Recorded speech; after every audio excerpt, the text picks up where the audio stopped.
무디스가 이런 재정 적자를 얘기하면서 재정 적자와 그다음에 정치적 불확실성을 똑같이 얘기하고 있어요. 재정 적자를 감축시키지 못하고 문제가 커질 수 있다는 것들을 지금 경계하고 있다고 볼 수 있는 거죠.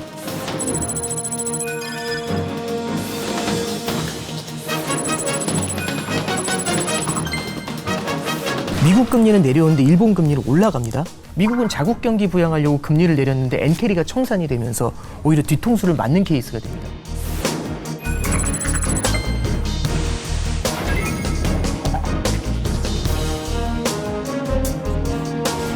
시청자 여러분 안녕하십니까? 그래픽으로 만나는 경제 토크쇼 픽. 복잡한 경제 이슈를 쉽고 명확하게 전달해 드리겠습니다. 최근 대표적인 안전자산이라 불리는 미국 국채 금리가 급등하는 등 국채 시장이 크게 흔들리고 있습니다. 이에 투자자들의 신뢰가 흔들리면서 글로벌 금융시장의 불확실성도 커지고 있는데요.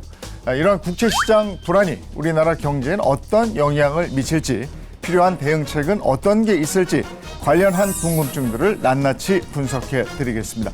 경제 토크쇼 픽 시작합니다.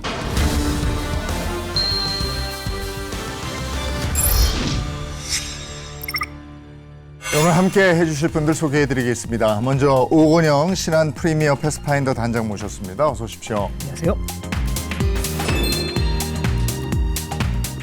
그리고 윤지호 경제평론가 함께합니다. 어서 오십시오. 네, 안녕하십니까. 그리고 이슈를 보다 쉽게 전해줄 고진경 기자도 함께하겠습니다. 어서 오십시오. 안녕하세요. 네, 최근에 미국 국채 시장의 움직임이 심상치 않습니다. 여기에 대해서 어떤지 좀 얘기 좀 해주시겠어요? 네, 인베스팅닷컴에 따르면 지난 9일 기준으로 30년물 미 국채 금리는 4.94%, 10년물 미 국채 금리는 4.47%를 기록했는데요. 지난달 21일에는 5%대로 장을 마감하며 2023년 10월 말 이후 가장 높은 수준을 기록하기도 했습니다. 최근에는 이스라엘과 이란의 분쟁 사태로 인플레이션 우려에 강한 반응이 나타나며 미 국채 금리가 전거래일 대비해서 오르기도 했습니다. 미 국채 금리가 계속해서 아주 높은 수준을 유지하고 있는데 그 배경과 의미에 대해서 좀 설명 좀 해주세요. 네, 이제 그냥 간단하게 원인을 몇 가지만 짚어보면은 이 트럼프 행정부 정책의 가장 큰 포인트가 되는 건 이제 두 가지입니다. 첫 번째 이제 감세하고 관세가 되는 거죠. 이게 주식하고는 약간 비대칭적이긴 한데요. 왜 그러냐면은 이 관세라는 거는 사실 주식에도 굉장히 악영향을 주고요, 채권에도 악영향을 줍니다. 관세라는 거는 인플레이션을 자극할 수 있기 때문에 이제 채권에도 악영향을 주는 데다가 관세는 성장을 위축시킬 수 있어서 주식에도 굉장히 좀 불리한 영향을 줍니다. 근데 이제 그거하고 같이 대칭적으로 뭐가 있냐면 감세라는 게 있습니다. 이 감세라는 걸 사실 보시면 조금 얘기가 다른 게 성장을 부양한다는 의미에서 돈을 풀어준다는 의미에서는 주식시장에는 좋은 얘기가 될 수 있는데 이 감세를 했었을 때는 재정 적자가 커질 수가 있습니다. 이 재정 적자에 커지는 문제는요, 결국에는 국채 발행의 증가를 만들어서 금리의 상승 요인으로 작용을 하게 되죠. 그럼 잠깐 정리를 해보면 관세는요, 주식에도 안 좋고 채권에도 안 좋습니다. 감세는요, 주식에는 괜찮은데 채권에 안 좋습니다. 그래서 요즘 많이 나오고 있는 게 뭐냐면 관세로 인한 인플레이션 우려가 연준의 금리 인하를 막고 있다. 이게 채권 금리를 높게 유지하는 하나의 요인이 되고요. 두 번째는 감세로 인해서 재정 적자가 굉장히 커질 것이라는 거, 이 두려움이요, 결국에는 국채 발행의 증가와 함께 채권 시장에는 굉장히 큰 부작용이다. 이런 얘기가 나오고 있는 겁니다. 일반적으로 미국 국채 금리가 오르면 달러가 강세를 보이는데 이번에 보면은 달러 인덱스는 오히려 하락하잖아요. 지금의 고민은 뭐냐면 원금을 못 받으면 어떡하지? 이런 두려움이 생긴 겁니다. 미국의 채권에 대해서. 알다시피 우리 미국의 채권은 기축통화국가이기 때문에 모든 나라가 달러를 원했죠. 결국 어떤 문제가 생기면 모두 다 달러를 가져야 되기 때문에 우리나라 사람들도 달러 자산 사고 미국채를 사고 이러한 흐름이었는데, 지금은 오히려 미국 국채가 만약 혹시 이렇게 남발했던 차익을 좀 못 받으면 어떡하지? 왜 그런 생각을 했을까요? 결국 우리는 미국에서 무역을 해서 돈을 벌어서 많은 국가들이 그 돈으로 다시 미국의 국채를 사주는 소위 미국의 기축통화국가, 패권국가였는데 그게 흔들릴지 모른다는 생각이 들었기 때문 아닐까 싶습니다. 그러다 보니까 결국 뭐가 상황이 좀 안 좋아지면 미국채도 불안하다. 그러다 보니까 달러는 약세를 받고 금리는 올라가고 주식도 빠지고, 그래서 흔히 셀 USA 자산의 흐름이 나오고 있다. 이런 배경이 된 것입니다. 여기에 또 가장 큰 영향을 미치는 것이 미국의 재정 적자일 텐데 규모가 어느 정도나 됩니까? 미국은 지난 수십 년 동안 만성적인 적자 상태를 보이고 있는데요.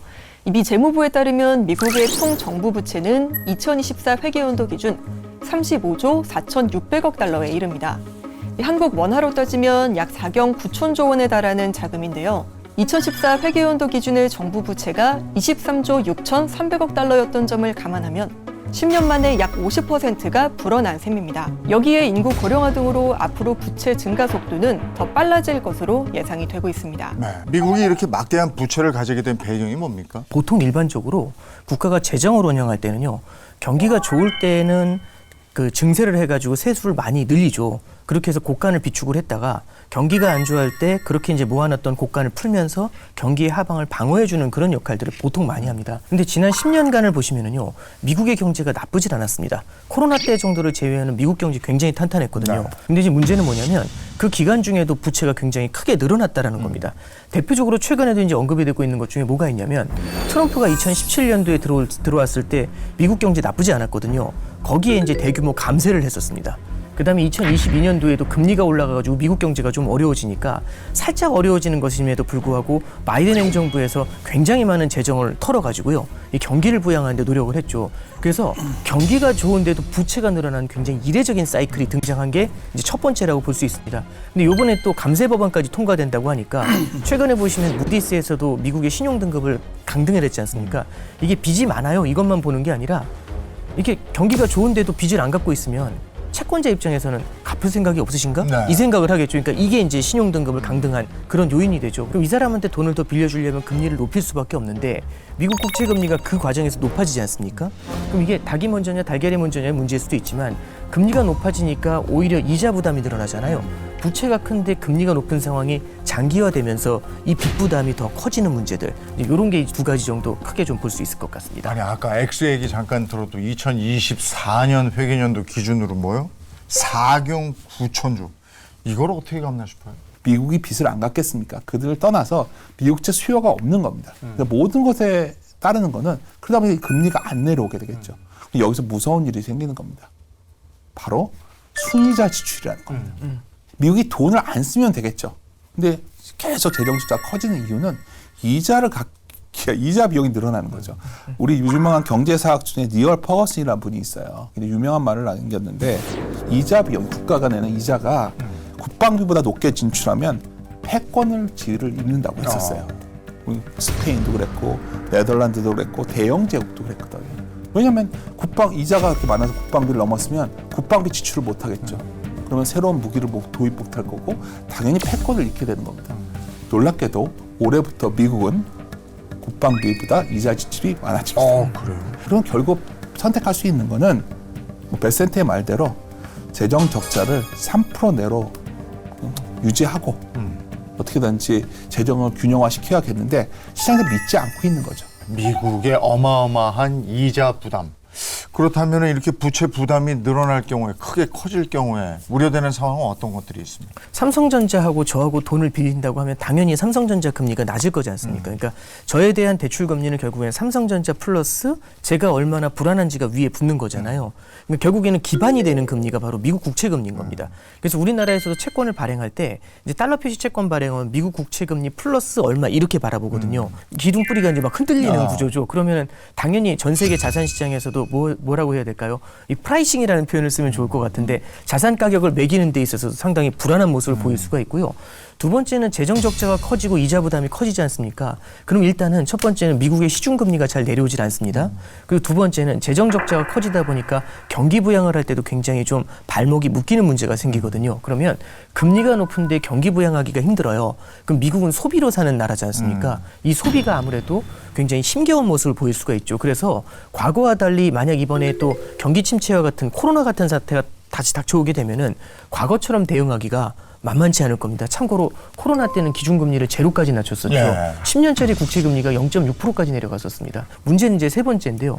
사실은 이제 미국이 이렇게 재정 적자도 커지고 무역 적자도 커진 케이스가 과거에도 여러 차례 있었습니다. 근데 이 미국이라는 나라가 독특한 게 자국이 그 문제를 해결하기 어려우면 다른 나라한테 이걸 갖다가 전가를 시켜버리는 문제가 생기거든요. 이게 다른 국가들한테 관세를 걷는다든지 네. 방위비를 할인을 한다든지 이런 식으로 압박을 해가지고 다른 나라의 성장을 미국으로 가져와서 이 문제를 정면 돌파하려는 이제 그런 모습들이 보입니다. 그러다 보니까 이게 단순히 미국만의 문제에서 끝나는 게 아니라 다른 나라까지 나비 효과처럼 파장을 미치게 되는 케이스가 되겠죠. 최근에 이벤트가 됐던 이란과 이스라엘의 갈등도 가만 보면 전 세계가 가끔만 갈등이 커지는 이유는 미국이 방위비를 줄이려고 하다 보니까 점점 그 틈이 생기는 거죠. 균열이 되고 있는 거죠. 이처럼 미국이 이렇게 너무나 막대한 부채를 갖고 있는데 잘 생각해 보시면 이렇게까지 안 가도 될 문제였어요. 또 하나는 2022년부터 금리를 올렸었는데 인플레를 잡기 위해서 이때 올라온 금리가 어찌 보면 장기적으로 저금리 시대의 종언을 가져온 것이 아니겠는가. 케네스 로그파로 굉장히 금융경제학자로 유명하신 분인데 저금리 시대는 끝났다고 단언을 합니다. 실례로 미국 재무 자체에서 2099년에 자국의 GDP 대 부채 비율을 자그마치 535%로 얘기합니다. 이거는 줄이지 않으면 큰일 나는 상황까지 미국이 몰린 거예요. 그러다 보니까 무슨 수단을 써서라도 이걸 제어해야 되는 상황까지 온 상황입니다. 그렇다 보니 이제 걱정이 뭐냐면 당장 우리가 이제 OBBA라고 우리가 참 One Big Beautiful Bill Act 참 우리가 외우기도 참 힘든데 이것이 어떻게 되냐도 매우 중요하고요. 또 하나 또 중요한 거는 이제 우리가 7월 말에서 8월이 되면 엑스데이트가 와요. 그러니까 미국이 디포트가 되는 겁니다. 사실 그때까지 해결이 안 돼요. 당연히 해결되겠죠. 그러니까 그 기간 동안에 금리가 굉장히 변동성이 커질 여지가 좀 있다는 게 어쩌면 굉장히 우리 채권 투자자라면 굉장히 고민이 되시지 않을까. 저는 제 입장에서 그렇게 좀 예상을 하고 있습니다. 근데 저희가 그냥 단순하게 보면 금리를 낮춘다는 건 돈을 좀 풀겠다는 얘기인데 트럼프는 지금 계속해서 금리 인하하라는 거 아니에요? 네, 어떻게 그렇습니다. 보세요? 이제 이게 하나 문제가 좀 있는데요. 그러니까 결국에는 인플레이션이라는 게 잠재되어 있는 상황에서 돈을 풀게 되면은요. 네. 이게 지난 22년도, 21년도가 되게 힘들었던 이유가 물가가 올라갔었을 때 돈을 풀면 이 인플레이션이 걷잡을 수 없이 튀는 문제가 생깁니다. 참고로 22년도 2월 24일 날 러시아 우크라이나 전쟁이 있었는데요. 그 우크라이나 전쟁도 문제였지만 그때 당시 물가 상승 압력이 굉장히 높은 상황이었거든요. 금리도 낮고 그러다 보니까 이제 22년도 6월 달에 미국의 소비자 물가 지수가 9%까지 뛰어 올라갔었어요. 이럴 때는요. 경기가 안 좋아도요. 금리를 인상할 수밖에 없습니다. 여전히 지난 21년도 3월 달에 연준의 목표치가 2%거든요. 물가 목표치가. 이걸 넘어선 다음에 4년이 넘도록 돌아오질 않았어요. 그러니까 사람으로 따지면 4년 동안 기침 감기가 안 낫고 있는 겁니다. 그럼 4년 동안 기침을 한다는 얘기는 이거 고질병일 수 있잖아요. 그러니까 인플레이션의 고착화에 대한 리스크가 커져 있는 겁니다. 연준하고 그다음에 미국 행정부하고 트럼프에서도 연준하고 싸우는 이유가 연준도 그렇게 버티는 이유가요. 연준은 고착화될 수 있는 인플레이션에 대한 두려움을 갖고 있는 거고요. 트럼프는 당장의 경기가 중요하니까 밀어붙이고 있는 거죠. 이 형국이 계속해서 이어지고 있는 겁니다. 이러면 국채 금리는 어떤 영향이 있습니까? 국채 금리가 우리가 이제 미국채 10년을 많은 분들이 ETF부터 투자를 하셨는데 과연 그러면 여기서 4.5 왔던 게 4% 깨고 내려갈까? 그렇게도 생각 잘 안 할 것 같습니다. 그러니까 금리가 상당히 높은 수준을 유지할 수 있고요. 금리가 잘 안 내려갈 것 같아서 미국은 걱정인 거죠. 근본적으로. 그 대표적인 게 우리나라는 저렇게 금리를 내려도 되는데 미국은 못 내리지 않습니까?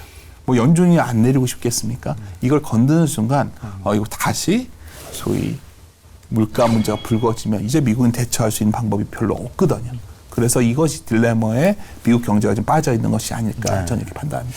그래서 미국이 약달러로 적자를 해결하기 위해서 인위적인 환율 조정에 나설 것이다. 일명 마로라고 합의를 노릴 거다. 이런 얘기가 있는데 관련 내용은 고진경 기자가 정리해 왔습니다.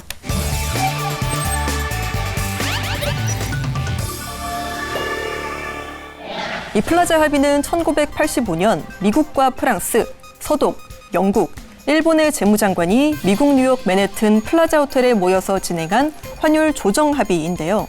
이 합의의 주요 목표는 미국 달러 가치를 하락시키기 위해 다른 나라의 화폐들, 특히 일본 엔화의 가치를 올리는 것이었습니다. 이는 당시 미국이 월남전과 석유 파동 등으로 재정과 무역에서 쌍둥이 적자를 겪고 있기 때문이었습니다. 1980년대 초 미국은 일본으로부터 소니의 전자제품과 토요타 자동차 등을 대량 수입 중이었는데요. 일본은 엔저를 등에 업고 미국으로부터 엄청난 무역 흑자를 얻을 수 있었습니다. 반대로 미국은 달러 강세로 인해 수출품 가격이 상승해서 무역 적자가 심화됐죠.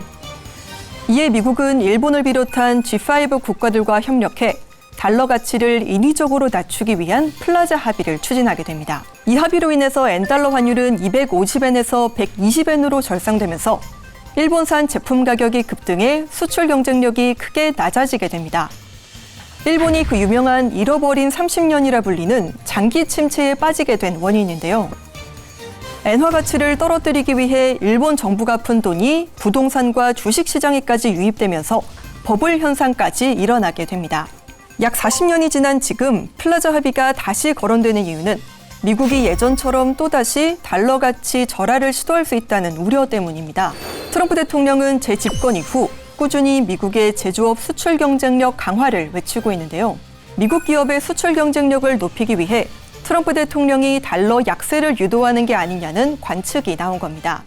실제로 지난해 11월 스티븐 미란 미 백악관 경제자문위원장은 보고서를 통해서 제2의 플라자 합의 같은 마러라고 합의를 추진할 수 있다고 밝혔습니다.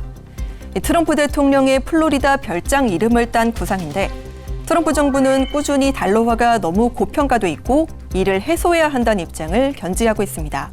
다만 과거의 플라자 합의 같은 강제적인 통화 조정 합의가 지금 또다시 재현될 가능성은 낮다는 분석이 나옵니다. 당시보다 외환 시장 규모가 훨씬 커져서 일부 아시아 국가만이 아닌 유럽이나 중국의 협조까지 필요하기 때문인데요.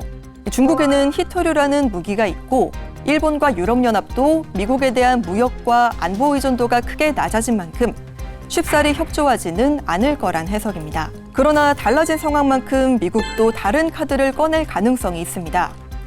현재 미국이 무차별적으로 부과하고 있는 관세 정책이 바로 그 카드인데요. 징벌적인 관세로 겁을 준 다음에 관세를 인하해주는 대가로 달러 약세에 동의하게 하는 합의를 이끌어낼 수 있다는 겁니다. 실제로 현재 한미 양국 간에 진행되고 있는 통상협의 안건에는 환율이 올라있죠. 이 환율 부분은 미국 측의 요구로 포함됐다는 점에서 시사하는 바가 더 큰데요. 미국이 최근 우리나라를 비롯한 9개 무역 상대국을 환율 관찰 대상국으로 지정했다는 점도 주목할 부분입니다. 달러 약세, 마러라고 합의 추진 가능성 어떻게 보십니까? 이런 형태의 폭력적인 달러의 약세, 엔화의 강세를 갖다가 일방적으로 강요하는 건 지금 상태에서는 되게 시대착오적인 생각입니다. 앞서 말씀해 주셨던 것처럼 외환시장의 구조 자체도 굉장히 많이 바뀌어 있고요. 두 번째는 미국에도 이렇게 진행을 하면 굉장히 큰 이제 악재가 생기는데 무역 적자가 심하기 때문에 달러 약세를 통해서 수입을 줄이고 수출을 늘려야 된다 이런 말씀을 많이 하시거든요. 근데 이제 문제는 이게 달러 약세도 너무 커지게 되잖아요. 그러면은 미국의 신뢰에 금이 가게 됩니다. 요즘처럼 달러가 무너질 것이다 이런 얘기하고 있는데 달러 가치를 반토막을 내버리면 사람들은 똑같이 믿게 되거든요. 달러는 무너질 것이다. 달러의 패권은 사라질 것이다. 미국은 딜레마인데요. 근데 직관적으로 보셔도 무역 적자를 줄이는 게 중요할까요? 달러 패권을 유지하는 게 중요할까요? 달러 패권 유지하는 게 당연히 중요하지 그렇겠죠. 않겠어요? 그러면 약세를 만들더라도요. 그렇게 폭력적으로 약세를 만들게 됐을 때 지금처럼 달러에 대한 신뢰가 떨어졌을 때 그렇게 진행하는 건 미국 자체에도 굉장히 큰 리스크가 됩니다. 중국도 위안화를 마냥 약세로 갈 수가 없는 상황입니다. 왜냐하면 아까 우리가 계속 오늘 어쩌면 우리 토론에서의 키워드는 신뢰라는 단어인데 우리가 전 세계에서 중앙은행만 금을 사는 게 아니라 어떤 특정 나라에서 개인들이 금을 엄청 사고 있거든요. 그게 바로 중국입니다. 중국인들은 위안화를 안 믿어요. 그러니까 위안화를 안 믿으니까 위안화 강해지지도 않고 소비도 안 살고 있고 수출이 막힌 상황에서 중국 경제가 살아나기 위해서는 결국 위안화 자산을 너도나도 사야 되는데 그렇지 않다면 정부가 인위적으로라도 밀어붙여야겠죠. 그래서 제가 보기엔 일정 부분의 위안화의 강세를 통해서 어쩌면 중국 정부도 위안화에 대한 신뢰를 가져가고 싶고 또 길게 본다면 결국 기축통화까지는 아니지만 결제통화로서의 위안화의 위상도 높이고 싶기 때문에 위안화가 자꾸 강해질 겁니다. 결론은 결국 플라자 합의와 같지는 않겠지만 미국 외 달러 외의 환들의 강세가 좀 더 이어질 확률이 높다. 그 말은 다른 말로 하면 우리나라 시장에 들어오지 않고 있는 외국인들도 원화 자산을 사러 들어올 확률이 매우 높아진 것이 아니겠는가. 이런 추론까지 가능한 현재 시점이 아닐까 판단합니다. 다시 국채 얘기 좀 하면 그 미국 국채하고 같이 안전자산으로 꼽히는 게 일본 국채인데 이 일본 국채 금리도 급등했다고 들었습니다. 이 재정 적자 우려에 직면한 일본의 국채 금리도 급등을 하면서 주식의 배당 수익률과 국채 금리가 약 15년 만에 역전할 가능성도 커지고 있습니다. 통상 주식이 더 높은 수익률을 제공해야지 위험을 감수할 요인이 생기는데 국채 수익률이 이를 못 돌 경우에는 투자자들이 굳이 주식을 살 이유가 줄어들기 때문인데요. 실제로 도쿄 증권거래소 주가지수 기준 예상 배당 수익률은 2.54% 수준인데 반해 20년물 국채 수익률은 2.4%까지 올라서 약 15년 만에 역전 가능성이 제기되고 있습니다. 이 미국보다도 일본 국채 금리 급등이 더 위험하다 이런 얘기도 하는데 그 얘기는 왜 하는 겁니까? 일단 뭐 두 가지 관점에서 볼 수가 있는데요. 일본 같은 경우는 워낙에 금리가 낮은 수준을 장기적으로 유지를 했었죠. 그래서 이미 90년대 버블이 붕괴된 다음부터 이미 일본은요 해외 투자가 활성화되기 시작을 했습니다. 그래서 이제 그걸 우리는 어려운 말로 엔캐리 트레이드라고 얘기를 하죠. 낮은 금리에 엔화로 자금을 조달을 해가지고 이거를 고금리를 주는 다른 나라에다 투자를 하는 그런 형태의 패턴이 30년 이상 이어져 왔습니다. 근데 이 국채 금리가요 굉장히 빠른 속도로 뛰어오르게 되는 거죠. 그러면은 돈을 빌려가지고 투자한 사람 입장에서는 갑자기 금리가 높아지는 현상이 벌어지게 되는 거잖아요. 그럼 이미 간 사람이야 상관없지 않냐, 금리가 고정돼 있는데. 그게 아니라 투자라는 건 내가 산 걸 뒤에서 누군가 사주는 게임입니다. 나는 이미 가 있는데 이제 금리가 높아져서 뒤에서 구원군이 안 온다면 스마트한 투자자라면 먼저 빠져나와야겠죠. 그래서 일본의 금리 인상이 보다 빨라질 거라는 기대가 생겼던 게 지난해 7월 말이었습니다. 그 기대가 생기자마자 8월 5일 날 무슨 일이 있었냐면 일본 엔화 가치가 큰 폭으로 뛰었거든요. 그건 이제 엔캐리 트레이드 청산이라고 합니다. 그게 뭐냐면 해외에 나가 있는 자금들이 한꺼번에 돌아오는 건데 달러를 팔고 엔화를 사서 나와야 되지 않습니까? 근데 모두가 그 행동을 동시에 하게 되면은 팔려는 사람은 많은데 살려는 사람이 없어집니다.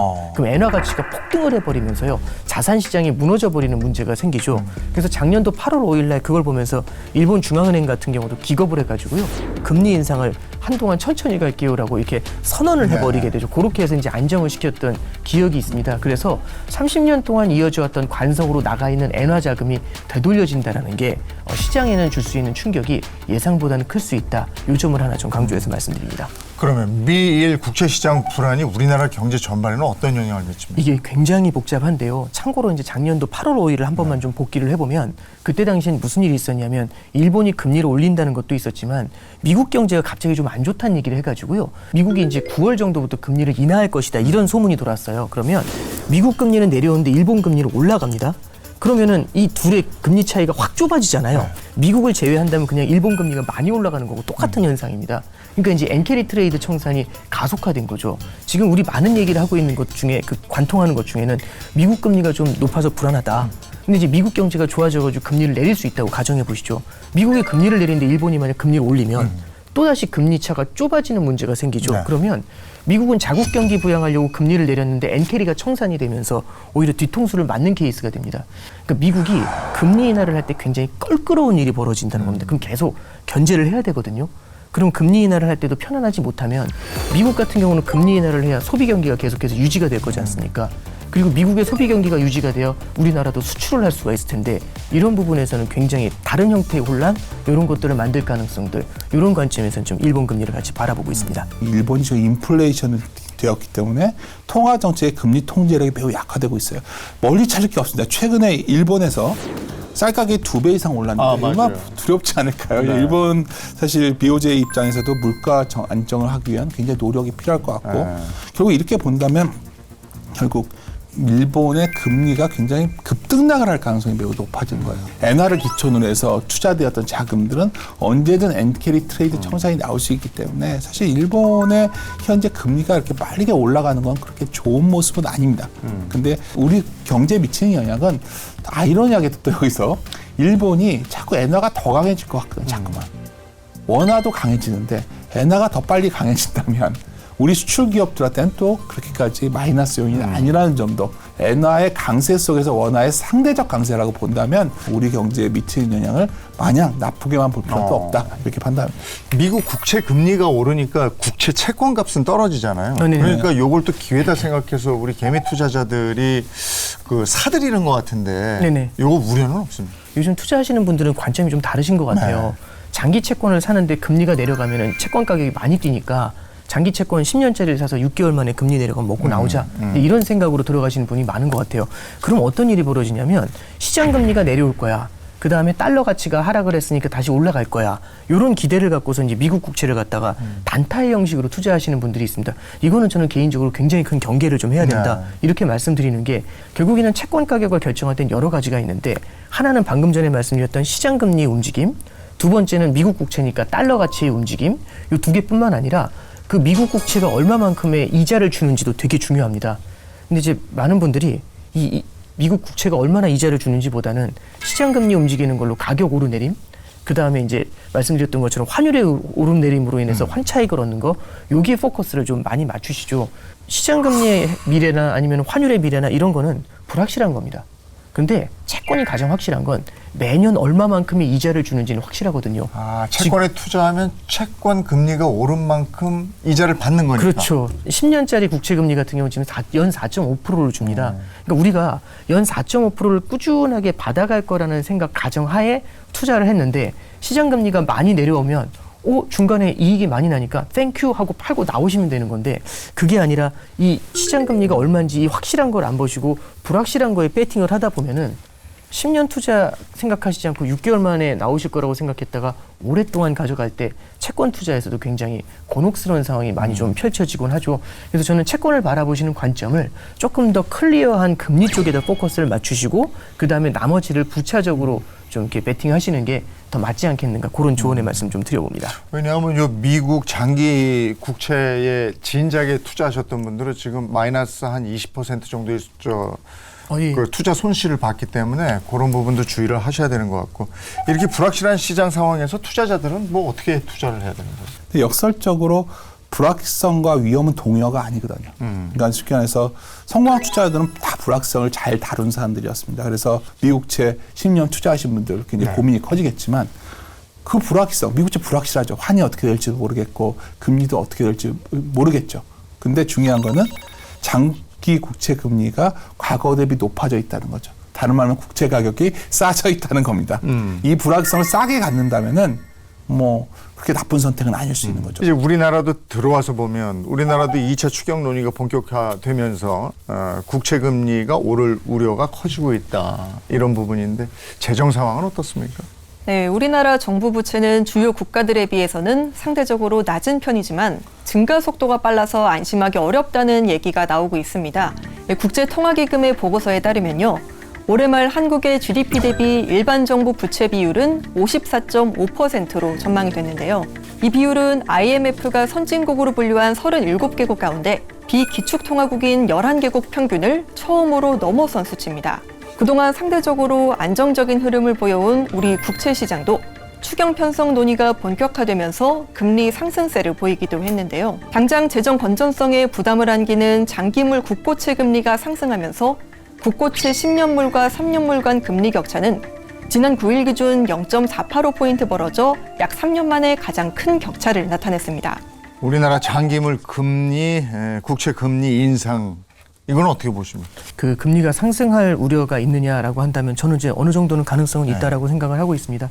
가장 큰 이유 중에 하나가요, 올해 이제 초부터 나타났던 현상이 우리나라 성장률 전망치가 계속해서 하향 조정이 됐어요. 작년 말에 우리나라 25년도 성장률 전망치가 2.1이었는데 지금 0.8%까지 수직으로 내리꽂혔거든요.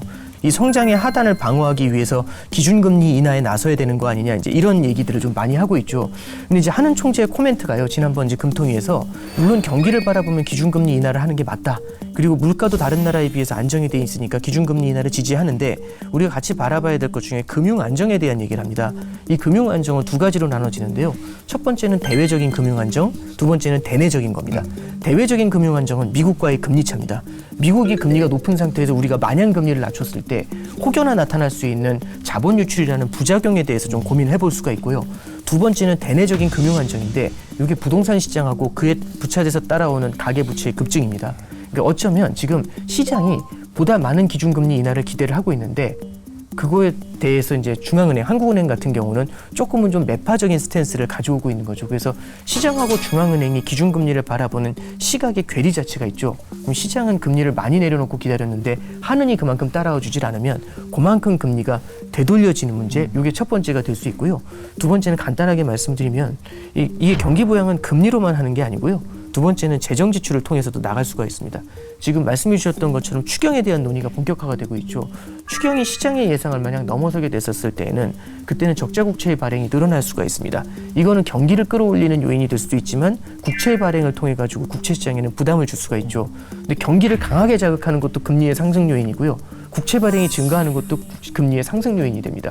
어쨌든 지금 우리가 돈을 푼다는 얘기는 나라 빚이 또 늘어난다는 얘기고, 돈을 풀 때마다 그동안 우리가 봤던 현상은 집값 오르고 주식 오르고 뭐 이랬던 건데 그게 이제 장단점을 다 가지고 있기 때문에 그런 부분도 또 불안하다. 향후에 국채 시장 전망, 경제 전망이나 우리 그 전체 살아가는 문제 이런 부분은 어떻게 생각하시는지 마무리하면서 얘기를 좀 듣고 싶습니다. 우리가 가처분 소득 대비 부채를 보면 미국이 금위기가 왔을 때 보면 한 거의 130% 갔다가 금위기가 왔었죠. 그다음 지금 현재 미국도 좀 떨어져 있는데 한국은 가계부채 GDP 가처분 소득 대비 보면은 160%입니다. 가계가 쓸 돈이 없다는 거죠. 반면에 아직 정부는 GDP 대비해서 부채를 쓸 여력이 충분하다는 거죠. 그럼 우리가 생각할 수 있는 건 기업도 돈이 없고 가계도 돈이 없다면 결국 누군가 돈을 써야 된다. 이거는 정치 지형을 떠나서 일단 한국 경제에 굉장히 시급한 상황이고요.